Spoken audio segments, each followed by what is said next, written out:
जी नमस्कार, मैं हूं राज पाठक और आप देख रहे हैं बुलेट न्यूज टीवी। देखिए, जिस तरीके से बिहार विधानसभा चुनाव को लेकर के चाहे एनडीए का खेमा हो या महागठबंधन का खेमा हो, पूरी तरीके से जनता के बीच में है। चुनावी समीकरण जो है वो तेज हो चुका है। कौन कहां से उम्मीदवार होगा, इसका मंथन जारी है। लेकिन इस बीच आज हम चर्चा करने वाले हैं औरंगाबाद जिले के ओबरा विधानसभा सीट को लेकर। देखिए, ओबरा विधानसभा सीट पर जो है एनडीए में पेंच फंस गया है। कई दावेदार हैं और दावेदारों से ऊपर तो बड़ी बात यह है कि पार्टियों की भी अपनी अपनी दावेदारी है और इसी दावेदारी में ओबरा विधानसभा का सीट पर फंस गया है। कौन वहां से उम्मीदवार होगा, कौन लड़ेगा, अब तक सस्पेंस बना हुआ है। देखिए, आपको मालूम है कि 2020 में चिराग पासवान और जदयू दोनों जो है ओबरा विधानसभा सीट से चुनाव लड़ चुके हैं।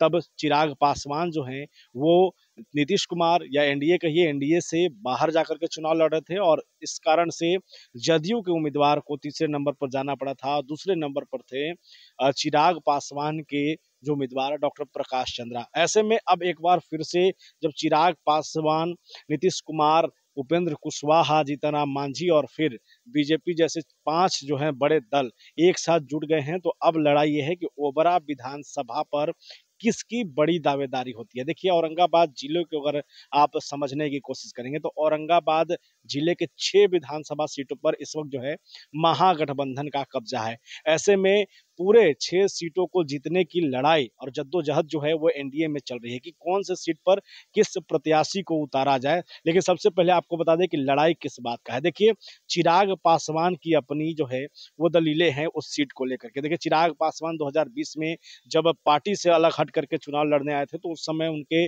साथ खड़े हुए थे डॉक्टर प्रकाश चंद्रा। प्रकाश चंद्रा ने न सिर्फ साथ में खड़ा हुआ बल्कि वहां पर चुनाव लड़े। चुनाव लड़ने के बाद दूसरे नंबर पर रहे, रनर अप रहे। ऐसे में उनकी दावेदारी यहाँ पर मजबूत बनते जा रही है क्योंकि वो वहां पर जदयू के प्रत्याशी को चुनाव हरा चुके थे। लेकिन जदयू भी इसमें दावेदारी कर रहा है क्योंकि जदयू को सीटें चाहिए और सीटों को लेकर के ये पूरी लड़ाई है।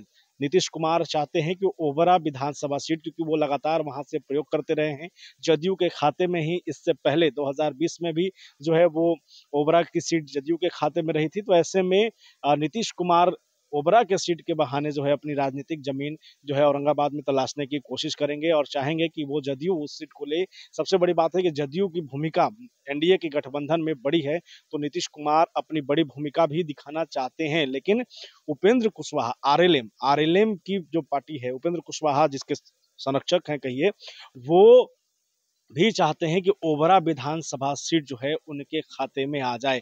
लेकिन अब सवाल ये है, देखिए, ओबरा विधानसभा सीट उपेंद्र कुशवाहा क्यों लेना चाहते हैं। देखिए, बहुल इलाके की अगर बात करें, जातीय समीकरण की चर्चा करें, तो ओबरा विधानसभा सीट पर जहां भूमिहार हैं, अति पिछड़ा हैं, कोई कुशवाहा हैं, यादव हैं, ये जो 4-5 दलित समाज है, ये निर्णायक भूमिका में उस सीट पर रहा है। ऐसे में उपेंद्र कुशवाहा जो कुशवाहा समाज का नेतृत्व करते रहे हैं, कुशवाहा के बड़े नेता हैं, उनकी दावेदारी यहाँ पर मजबूत हो रही है क्योंकि वो काराकाट से पिछले बार 2024 में चुनाव लड़े थे और ओबरा विधानसभा जो है वो काराकाट क्षेत्र में आता है। और ये भी कहा जा रहा है कि उपेंद्र कुशवाहा के खाते में जो भी 5 से 6 सीटें आएंगी उसमें उनकी प्राथमिकता औरंगाबाद जिले में ही होंगी, चाहे वो नबीनगर ले, चाहे वो फिर ओबरा ले या फिर गोह ले। ऐसे में एक नजर जो है वो उनकी ओबरा सीट पर भी बनी हुई है क्योंकि ओबरा सीट पर अगर उपेंद्र कुशवाहा आते हैं, एनडीए का समर्थन मिल जाएगा, तो फिर वहां पर कुशवाहा समाज को एनडीए की तरफ मोड़ना आसान हो जाएगा।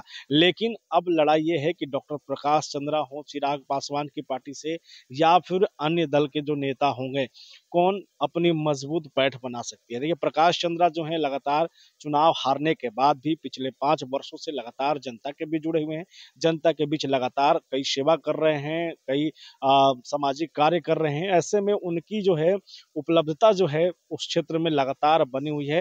हालांकि इस पर पूरी दावेदारी जो है 3 दल की तो है ही, लेकिन बीजेपी भी इसमें पीछे नहीं है। बीजेपी के भी कई दावेदार हैं जो चाहते हैं कि उन्हें भी अगर ओबरा विधानसभा से टिकट मिले तो वो भी चुनाव लड़ सकते हैं, जीत सकते हैं। उसमें कई नाम है जिसमें संजय मेहता का नाम सामने आता है, सुनीत तिवारी का नाम सामने आता है, कई ऐसे नाम हैं जो बीजेपी से भी ओबरा सीट के लिए दावेदारी कर रहे हैं। इसमें लड़ाई यही है कि एनडीए में खास करके किसे जो है ओबरा का सीट मिलेगा, किसके खाते में जाएगा और कौन उम्मीदवार होगा। तो लगातार हम इस समीकरण को आपको समझाने की कोशिश कर रहे हैं। वहीं अगर महागठबंधन की चर्चा करें तो महागठबंधन में भी जहां पर एक तरफ ऋषि यादव हैं, वर्तमान में विधायक हैं, उनके नाम की चर्चा तो है ही, लेकिन पूर्व विधायक रहे वीरेंद्र बाबू जो हैं उनकी भी चर्चा है, क्योंकि वीरेंद्र सिन्हा ने साफ तौर पे कह दिया है कि वो चुनाव तो लड़ेंगे। अब लड़ना है तो फिर निश्चित तौर पर समझिए कि नुकसान भी वो करेंगे कि पूर्व विधायक रह चुके हैं। तो एक समीकरण है। वहीं पर प्रशांत किशोर की जो पार्टी है वो भी अपनी भूमिका ओबरा विधानसभा सीट में बना रही है, पैठ बना रही है। प्रशांत किशोर भी लगातार ओबरा में आ रहे हैं, जनसभा कर रहे हैं। ऐसे में अब देखना होगा कि ओबरा विधानसभा का सीट जो है 2025 में किसके खाते में जाता है, और खाते से ज्यादा तो सबसे बड़ी बात है कौन वहां जीत का झंडा गाड़ता है। लगातार बने रहिए, हम लगातार विधानसभा वार आपको विश्लेषण बता रहे हैं। बहुत धन्यवाद।